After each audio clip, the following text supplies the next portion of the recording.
Patay ang isang guro sa loob mismo ng kaniyang bahay matapos na pinainom ng muriatic acid ng isang estudyante sa lungsod ng Bacolod. Sa impormasyong nakuha ng K5 News FM Bacolod kay Police Captain J.R. Reyes, officer in charge ng Bacolod City Police Station 7. Tungkol sa DTX 500, kontrolado na ang blood pressure at sugar ko. Salamat sa DTX 500.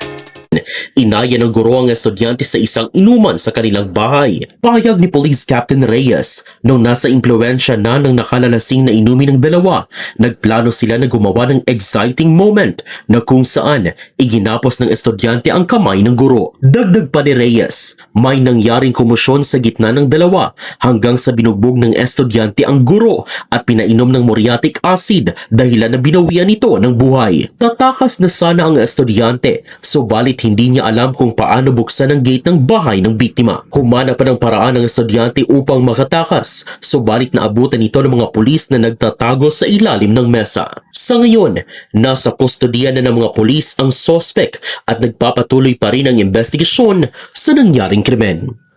Balita mula sa Bacolod City, Zairo Vanalbay, para sa Kampiyon na Balita, Serbisyo Publiko at Kasiyahan sa Negros, K5 News FM. Tungkol sa DTX 500, kontrolado na ang blood pressure at sugar ko. Salamat sa DTX 500.